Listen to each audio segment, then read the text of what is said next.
Hello, welcome to Coding Your Future. My name is Duncan and I'm on a mission to help students design, build, test and code their futures in computing. We're looking today at surviving your future, or more specifically, you're going on placement. What are you going to have to do to survive the next year and hopefully go beyond just surviving?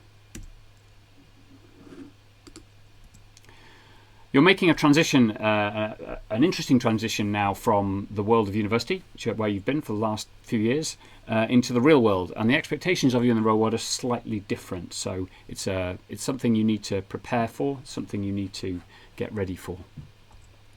From a practical point of view, if you haven't already changed your degree program, please do so now. If you're not registered on IE yet, please do so.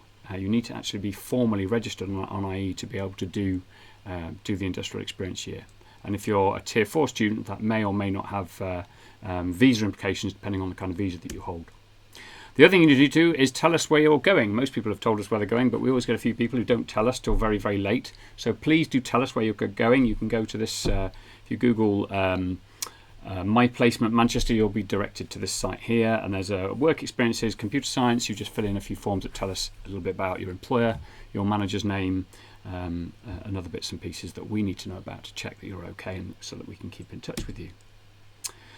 If you're not sure, you may be one of those people who's not sure if you're going on placement yet. Some people find placements very late in July and August, and that's absolutely fine. We want to leave the door open for as long as possible so that you can find a placement.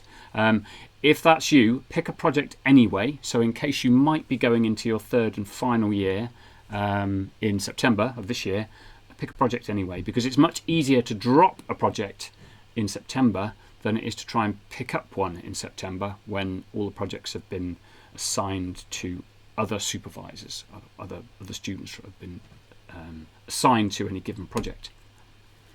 So back to your first day, as in when you arrive at work, there's, crudely speaking, there are three scenarios. There is the dive scenario, there is the survive scenario, and there is the thrive scenario.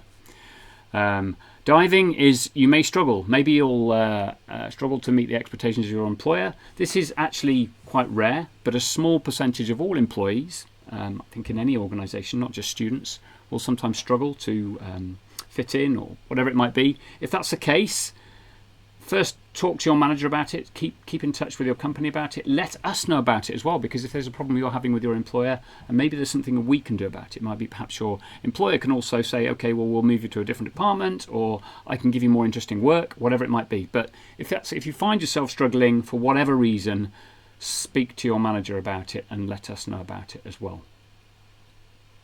The other two scenarios are much more common, thankfully. So that's the survive scenario and the thrive scenario. So survive scenario is you will meet the expectations of your employer, and that'll be fantastic.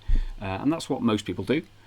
In some cases, you will exceed the expectations of your employer, and instead of just surviving in the jungle, you will be swinging through the jungle here like Tarzan or Jane, perhaps. Do brilliantly, and that happens every year. It's really fantastic to see students going out there and really thriving in their new roles in industry.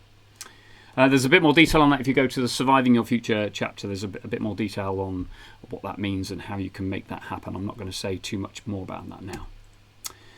Other than this, so there's a fantastic zine by a software engineer called Julia Evans, which I have here somewhere. It's called Help, I Have a Manager. It's very good. It's a short little guide you can buy on the web. And it talks about how you can understand your manager's job better so that you can do awesome work together. It's got some very simple tips in there that help you if you're not used to having a manager. Obviously at university you haven't had a manager. You've essentially been your own boss. Okay, academics and professors have thrown work at you to do, and you've had things that you've had to do. But essentially, they're not your tutors and your lecturers and your professors aren't your boss. Whereas in a commercial environment, you do have a manager, and they have slightly different responsibilities and expectations for you. So understanding that is key to surviving and thriving in the workplace. So one thing, for example, is when you're looking for feedback from managers, one tip in this guide is to say, ask for specific feedback. So don't say, how am I doing generally? Ask for specific feedback. How did I do on this part of this project, and how can I do better? I mean, a good manager will tell you that anyway, but sometimes it's good to make their job easier by explicitly asking information from them about, what it is that you can do better. And on that note, we've talked about this a little bit in first year. We get you to write reflective reports. The reason that we do this is because this is a really important skill. Now, your manager or your company or employer will probably have a mechanism for doing this, where we'll sit down, perhaps have a one-to-one every week or month or whatever it is within the organisation you're working with. And there's two things to think about. So things that have gone well. So think about things that you've done well. What went well? What's going well? And then the other part of it is the EBI, even better if. So what could you do better? Perhaps there's projects that you're not quite getting to grips with, but you can do better on. And this is a big part of knowing who you are. Reflective practice is people who are good at surviving and thriving in the workplace are very often people who are very good at reflecting and understanding where they are and what they can do better.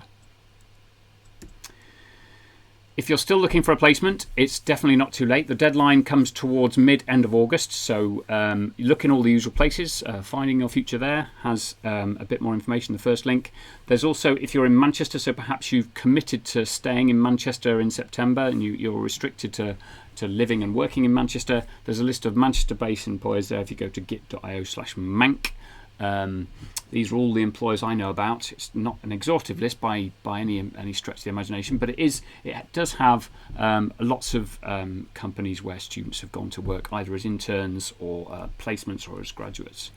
The other place is probably, I think, one of the best places to look for jobs. Obviously, there's careers, Career Connect to the university, but there's also Google. So just a simple search with any kind of keyword like intern or job in there. So in this case, software engineer intern Manchester will find you lots of interesting jobs now that's still open now. So you can have a good look through those, and perhaps now when you've got past exams. You've got a bit more time on your hands. There's not the pressure of revision. There's not the pressure of doing exams. There's not the pressure of coursework. You might have a bit more time on your hands to do this. And so it's definitely not too late. One of the students last year got a placement at Disney streaming in Manchester, and they got it in August. So proof, if ever you needed it, that it's never too late. So keep looking if you can, and don't give up until you absolutely have to. That would be my advice to you. Some people are double dipping, so this is fantastic. The most common way of doing it is you do your placement, you start in June, you do your typically 12 months, and then that means that you finish in June of next year, and you could do a summer internship. So lots of students are doing this, where I'm not saying you have to do it, but it's sometimes quite a good way of getting experience in more than one company. So if you've done perhaps a placement in a big corporation, you've got that name on your CV, it then becomes a lot easier to get that second job because you've got experience under your belt, you've got some skills and knowledge that you can evidence on your CV that was much harder first time around when you were coming from university with little or no experience. So bear that in mind. You can apply for summer internships perhaps next summer. Some people do it the way around. It's a little bit rarer, where you do a summer internship first followed by a placement. So that would be summer starting in June, and then placement following in September to August next year. That's also common. From the point of view of the university, we need to know about the biggest placement, so the one that you're spending most time in. I mean, if you can tell us about both, that's useful. But university regulations mandate that we know about the minimum of 9 months that you've spent on placement. That's all outlined in the undergraduate handbook if you have a look at that. Fees, if you go to this link here, the man.ac.uk link, this is the details. I pulled out what the fees are at the moment. So as of 2022, the fees for your industrial placement year are obviously a lot less than your fees for your tuition at university, because you're not being taught at the university, but you do pay a small fee there that covers costs. For international students, it's more. It's 20% of whatever tuition fee you've paid this year. So you're paying a fraction of what you would normally pay, but there is a tuition fee involved there. and some sort of boring administrative things that you need to know about. So unfortunately, nothing is certain in life apart from death and taxes. So you need to know a little bit about taxes. You may become liable for council tax. As a student, you have council tax exemption. The exception to that is if you're living with non-students. So perhaps if you're moving house and you're living with other professionals rather than students, you might opt to live with professionals rather than students. If you've got a job and you're professional, you don't want to be hanging around students. If that's the case, you may become liable for council tax. So just check what the rules are. It varies slightly, but you can check that. The one thing you will definitely be liable for is income tax, and that will be something that's taken from your pay packet automatically by the government. And that comes out of your pay packet. The other thing you need to know about is national insurance. That's like effectively the UK's version of social security. You need to apply for a national insurance number. I do that now. You don't have to have one of those the minute you walk through your employer's front door. They may have already spoken to you about this already, but you can apply for one. There is a grace period, so it doesn't matter if you don't have one straight away. But the sooner you apply, the better, because sometimes there is a bit of a delay. So you need to have one of those. If you're resitting exams, so in some cases, you may have to resit exams. If you failed some of your second year exams, the resit period is the end of August. So that would mean if you started your placement, you would have to factor in some time, not just to take the exam, but also to revise for the exam. And it's up to you really whether you reveal that to your employer that you're doing resits or not. Perhaps it's not something you want to advertise. On the other hand, if your employer knows, they can perhaps be a bit more understanding and give you time off to prepare and get ready for your exams. And keeping in touch, we will keep in touch with you. Although you're still a student of the university, you're still entitled to use all the facilities of the university. You're still entitled to all the student discounts you get with an NUS card and the like. You won't obviously hear from us so much unless you read your email. So please do read your email, your university email. We will keep in touch with you via Microsoft Teams. So I'll be broadcasting messages out via the Teams.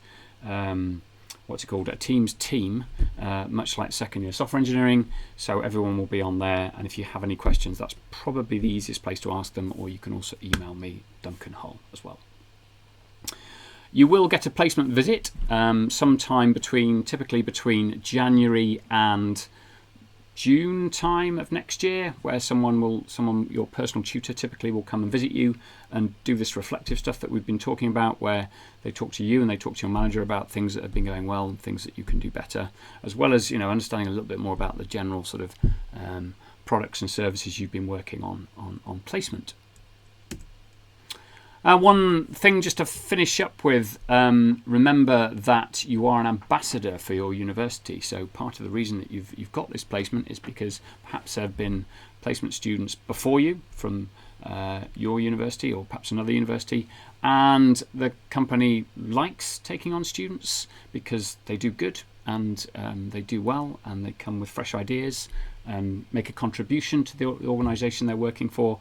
So remember that you are an ambassador, not just for your university, but also for students everywhere. So if you build a good relationship with your employer, you set the bar high. You're helping students who follow on after you. So that's all I have to say, other than enjoy your placements. Good luck with it. May the road rise with you. And if you have any questions or comments, you know where to find me. Thank you and goodbye.